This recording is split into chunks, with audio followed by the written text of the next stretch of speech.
हो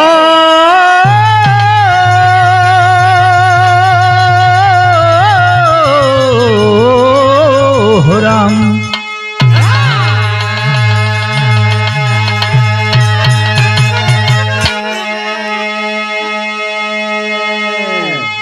आई भैया हम राकेश यादव पप्पू आप सब श्रोता दर्शक लोगन के नमस्कार प्रणाम करत हनी। बिरहा बयार हिट यूट्यूब चैनल से आप लोगन के बिरहा की प्रस्तुति सुने के मिली। जवाहर फिल्म स्टूडियो रसड़ा बलिया कमलेश भैया के देख रेख में रिकॉर्डिंग चल रहा बा। आशा नहीं बल्कि पूरा विश्वास बा कि हर बिरहा की तरह यही बिरहा के आप लोग आशीर्वाद दुलार दे। 4 लाइन भूमिका लगल मास्टर साहब कैसे। सृष्टि की दाता विधाता जगत की, कुल के गौरव को सर पे ले चलती है नारी। अपमान सहकर वो जहर जैसी रहकर, आबरू से न खिलवाड़ करती है नारी। नारी की निंदा दरिंदा से बढ़कर, झांसी की रानी जैसे मचलती है नारी। दीनेश नारी सुहागन या भागन कहाती, जिद पर आ जाए तो फिर न हटती है नारी।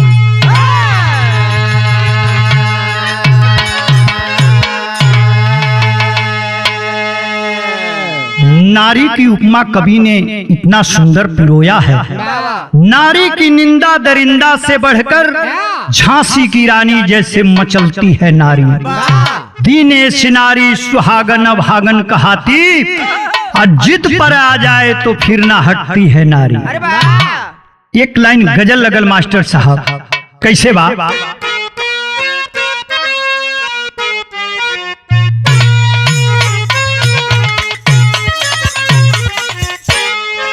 अरे क्या जिए हम, अरे क्या जिए हम तेरे जमाने में। क्या जिए हम तेरे जमाने में, क्या जिए हम तेरे जमाने में। क्या जिए हम तेरे जमाने में, क्या जिए हम तेरे जमाने में। दर्द मिलता है दवा खाने में, दर्द मिलता है दवा।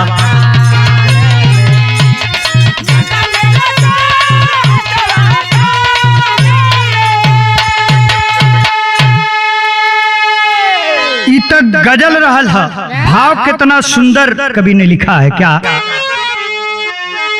है खुदा क्या हुआ जमाने को, है खुदा क्या हुआ जमाने को, है खुदा क्या हुआ जमाने को, है खुदा क्या हुआ जमाने को, ऐ खुदा क्या हुआ जमाने को।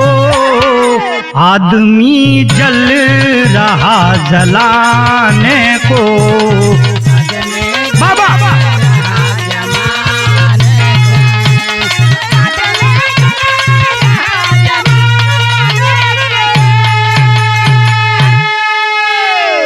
भैया हो, शेर के माध्यम से कवि जी बात के बताओ तुम ई घटना ई कांड कहाँ के बा कैसे।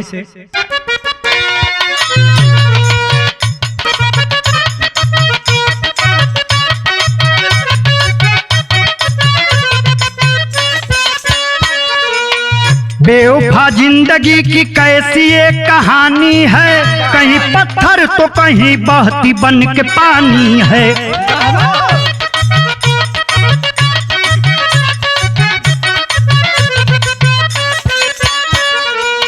हर युगों में यहाँ नारी का इतिहास सही, कहीं पे ज्वाला कहीं करती है परिहास सही।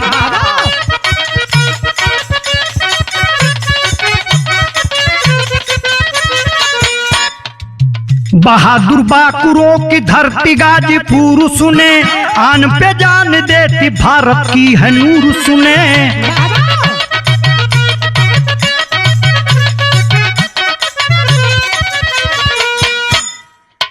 मर्दह थाना में हमीरपुर बिजौरा है, कहर कुदरत ने यहाँ डाल दिया पौरा है।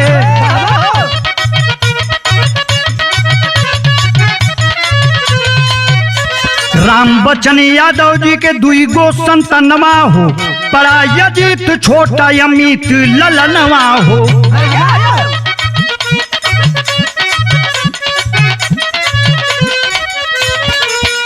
भैया हो मर्दा थाना गाजीपुर शहीदी धरती के ही बात बा। हमीरपुर गांव बिजौरा वही के राम बच्चन यादव जी बाणा। परिवार बड़ा खुशी से चलता। दूगो लाल बाणा अजीत और अमित। मास्टर साहब बिरहा में आगे बढ़ने से पहले वो तर्ज लग गई। कैसे बा?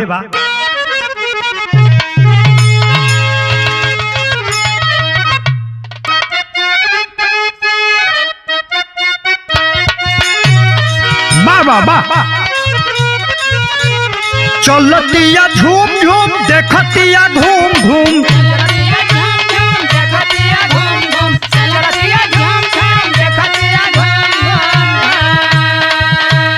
चलतिया झूम झूम देखतिया घूम घूम। इत करत केहू के इंतजार बाटे, बची बचा के रही भैया टेम्पू वाला भतार बाटे। बची बचा के रही भैया टेम्पू वाला भतार बाटे। बच बचा के रही भैया टेम्पू वाला भतार बाटे। ई तो आप लोगन के मौज बदे रहल है। बिरहा की कड़ी में भाव कितना सुंदर कवि जी लिखत हुआ का।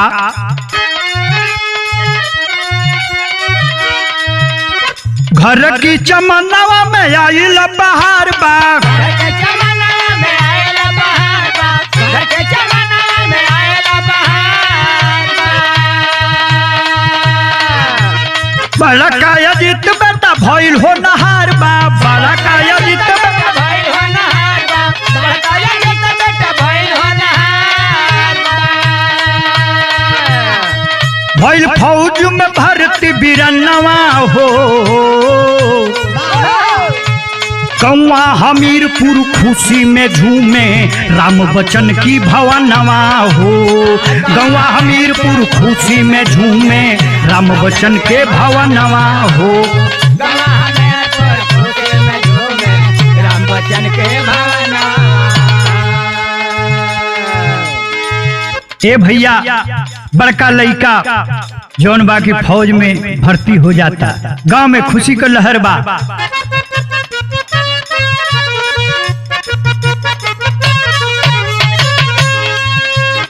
लागे लागल तिलक हरू कताता, राम बच्चन के न कुछ सुझाता। लगे लगे लगे लतार के ताता, राम बच्चन के न कुछ न बुझाता। लगे लगे लगे लतार के ताता, राम बच्चन के कुछ न बुझाता। चलल फुलाई के उसिनवा हो। गौवा हमीरपुर खुशी में झूमे राम बच्चन के भवनवा हो। गवा हमीरपुर खुशी में झूमे राम बच्चन के भवनवा। ए भैया राम बच्चन यादव जी खुश बाणो, धीरे धीरे तिलका हरुन का ताता लागे लगल। तर्ज बदल गए मास्टर साहब। अब बड़ी पुरान तर्ज बा हमारे जन्म के पहले का।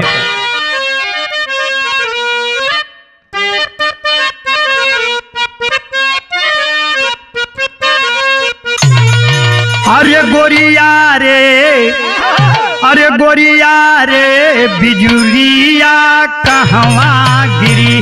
गोरिया रे बिजुलिया कहवा गिरी, गोरिया रे बिजुलिया कहवा गिरी।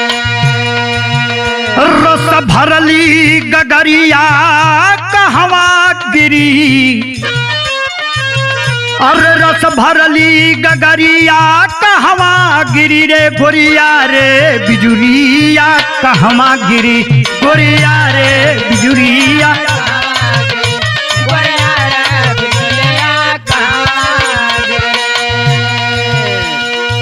आप लोगन के मौज बदे रहल है, लेकिन कितना सुंदर कवि बियाह के अंदर भाव लिखले हुआ का, किस्मत का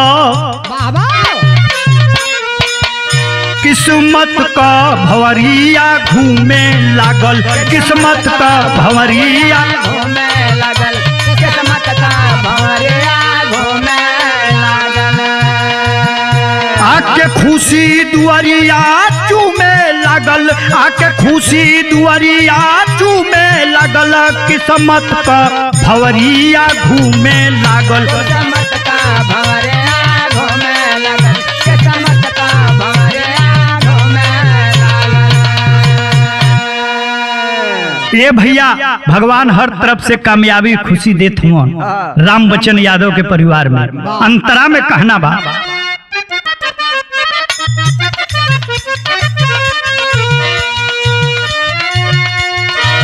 अजित सनी तू कभइल सगाई, अजित सनी तो कभइल सगाई, अजित सनी तो कभइल सगाई। मनमौज फौजी हो बाटे मिठाई, मनमौज फौजे हो बाटे नुमाई, मनमौज फौजे हो बाटे नुमाई। मन में लहरिया झूमे लागल, किस्मत के भंवरिया घूमे लागल, किस्मत के भंवरिया घूमे लागल, किस्मत का भंवरिया घूमे लागल। ये भैया 2008 में अजीत भर्ती भइल रहना सेना में, 2011 में शादी हो गई, दुल्हन का नाम नीतू बा। धीरे धीरे परिवार आगे चलता। नीतू और अमित के विषय में कभी कहत हूँ का,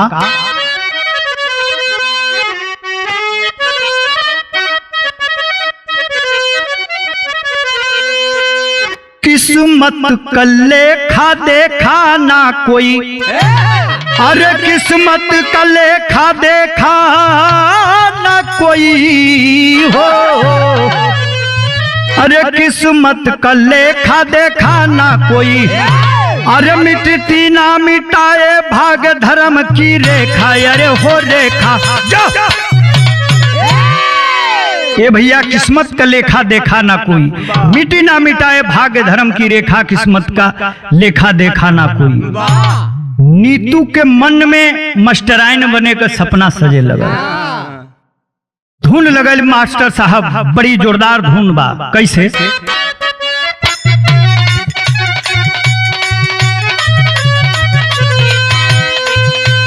कोरा में भर के मीसत रहे धक के दोनों कलाई, कोरा में भर के मीसत रहे धक के दोनों कलाई, कोरा में भर के मीसत रहे धक के दोनों कलाई,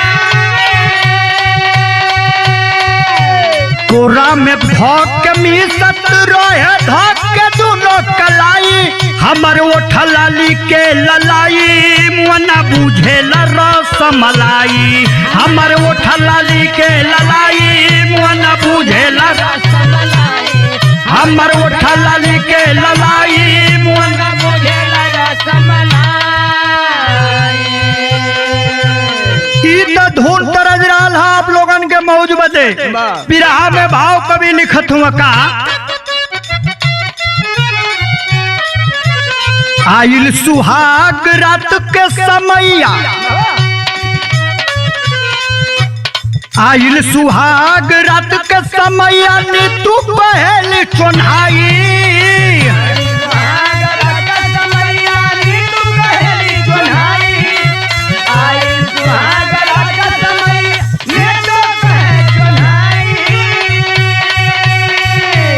आइल सुहाग रात के समैया, नीतू पहल चोन्हाई, सैया रही हो तू सीमा पर हम करब मास्टराई। सैया रही हो तू सीमा पर हम करब मास्टराई।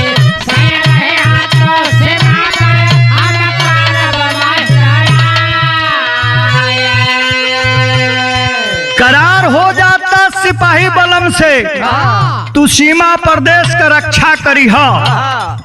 हम शिक्षा से अपने देश के शिक्षित बनावे का काम करब। अंतरा में कहना बा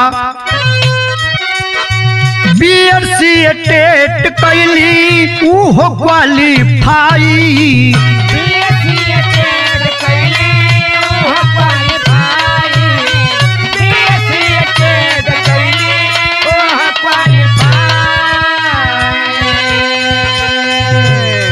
तीन गो ललनवाए हर दिहल जनमाई।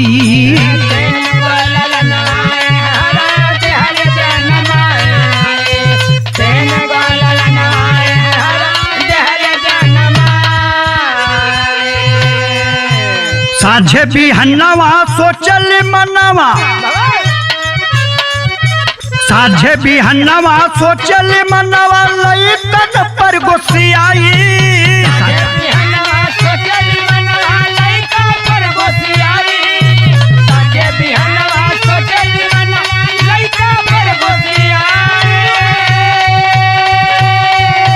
साझे बिहनवा सोचल मनवा लइकन पर गोसियाई।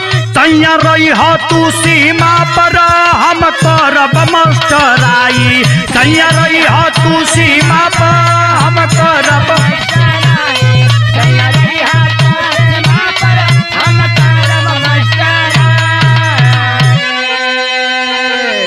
नीतू का सपना बाकी हम टीचर बन के शिक्षित समाज बनाई।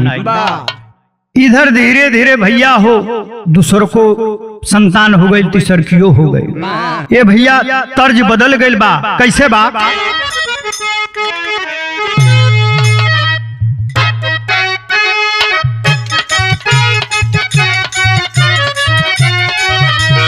अरे नीतू के मनवा में सांप बुझाइल बा।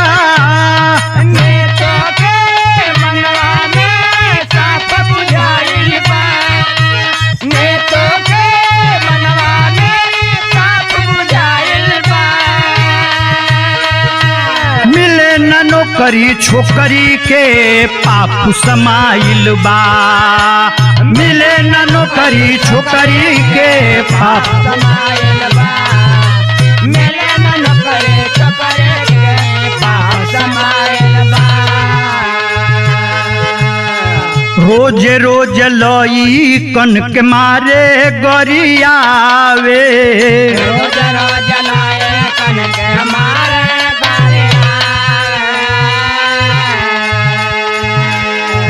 फेंकी देव काटी के सब के सुनावे।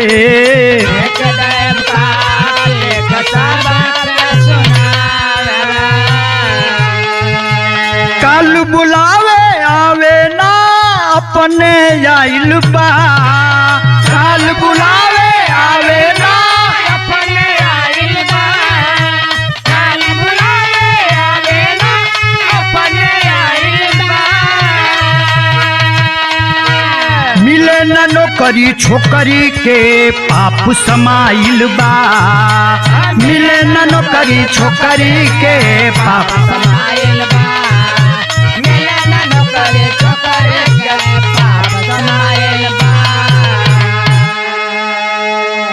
ये भैया 7 अप्रैल शुक्रवार सुबह से ही नीतू फ्रस्ट्रेट बा। गुस्सियातिया लइकन के मारत पीटतिया। ओकरे दिमाग में एक बात बा कि हमार सपना रहल मास्टराइन बने का। लगत कि ये जन्म में हम मास्टराइन ना बन पाई। दिमाग काम नहीं खे करत। लइकन के धमकावतिया कि तोहन की वजह से हमार ठीक से पढ़ाई ना हो पावेला। यही वजह से हम जोन है कि मास्टराइन ना बन पावत नहीं। विदेशिया के भाव में कहना बा मास्टर।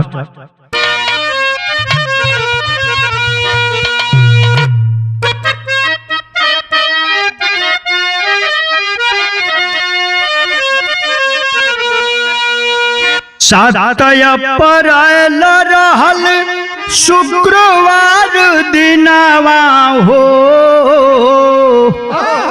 अब हो रही शनि तू के लागे नाही मनवा। हरसित हैप्पी मम्मी मम्मी कही बुलावताने, अब भइल दोपहरिया मम्मी बनी कब खनवा। रूप भी कराल भइल मनवा में काल भइल, रही है ना बासना ही बसुरी बजनवा। ए भैया इतना खतरनाक प्लान मतारी के दिमाग में आग घर कर गई बा कि शुक्रवार के रात में भोर का समय रहल, शनिवार का भोर का समय हैप्पी हर्षित के सब्जी बनावे वाला चाकू से गर्दन पर वार कर देले बा। पहपट में कहना बा मास्टर साहब,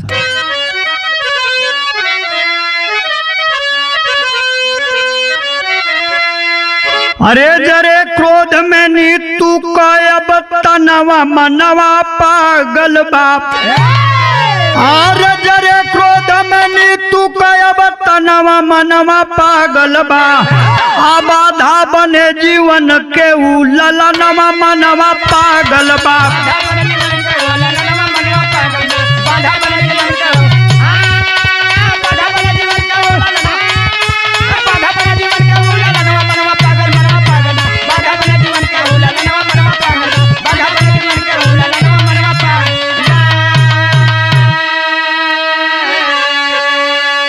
खानवा बनाई खाई सुतले परानी, अनितु को शुरू भइल हरकत शैतानी। हैप्पी कब हाथ लगल जनवा मनवा पागल बा। हर्षित का पे थर थर वही समानवा मनवा पागल बा। ए भैया एगो बेटवा जौन है कि 1 साल का बा और एगो 7 साल का बा। हैप्पी हर्षित दोनों के काट के और बेड के नीचे छुपा देता रही। सुबह भइल बा, देर होता स्कूल पर ले जाए खातिर राम बच्चन इंतजार करता ना कि हम रोजे लेके पहुंचावे जाई ना। आज का बात बा, कहे इतना देर तक सुतल बाना सो। आल्हा में कहना बा मास्टर साहब कैसे,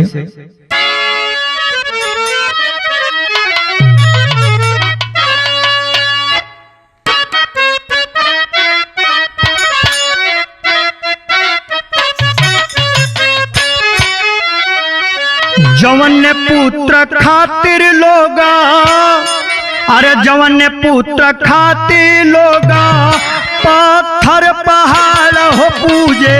जवन ने पुत्र खातिर लोगा पत्थर पहाड़ हो पूजे। जवन ने पुत्र खातिर लोगा पत्थर पहाड़ हो पूजे। बन सबन सौरे खातिर मांगे भिक्षा दान।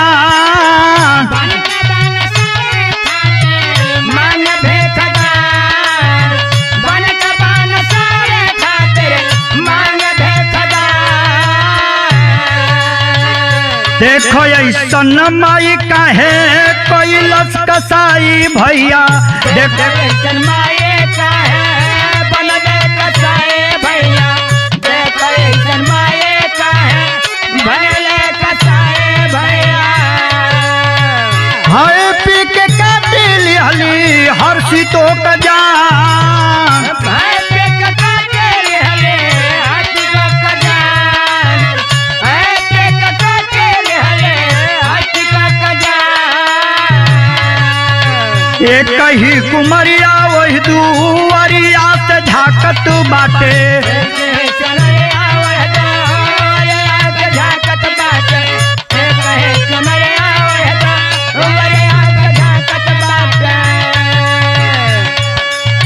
डरने न बोले आई मुँह में परान। डरने न बोले आई मुँह में परान। डरने न बोले आई मुँह में परान। भइल बाटे भोर राम बचना जगावे भैया। भइल बाटे भोर राम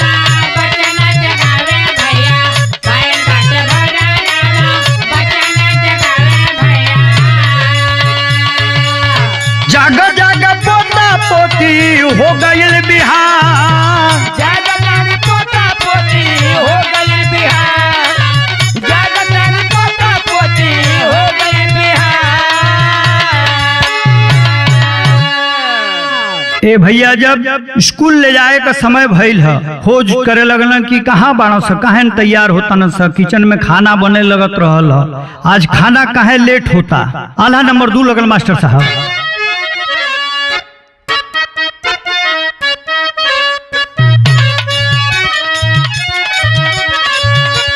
खून में रंगाइल तू खोला लिखे बड़िया,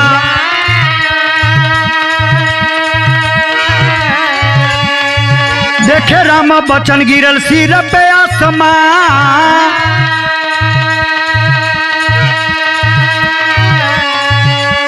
कहलिनी तू पोता तोहर पढ़े नहीं जाई है,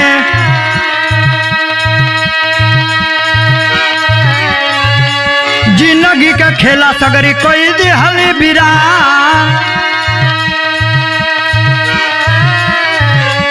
राम बचन देखल जब पोतन के हलतिया,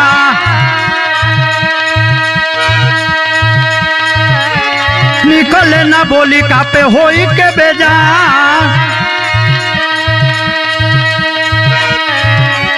अरे चारों ओर फैल गइल मर्डर के खबरिया, अरे शासन प्रशासन आइल गइल श्रीमान। अरे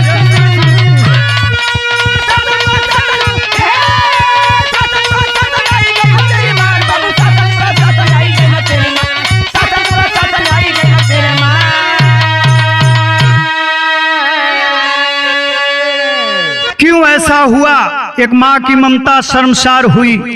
प्रशासन के लिए जांच का विषय है, लेकिन समाज के दृष्टि से देखा जाए तो आखिर समाज की इतनी बड़ी क्षति कैसे हुई, ये भी जांच की विषय है।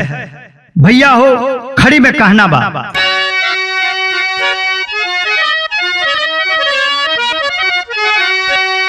और माली अगर गुलशन के उजार जाई है, कबो दुनिया में न कतही बाहर आई है।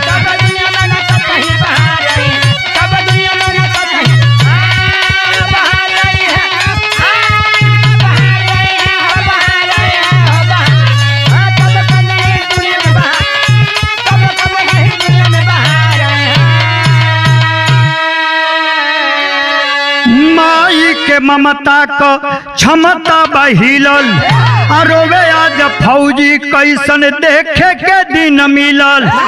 हम न जानली हमारे कुल के मार जाई है, तो कब दुनिया में न कतही बाहर आई है।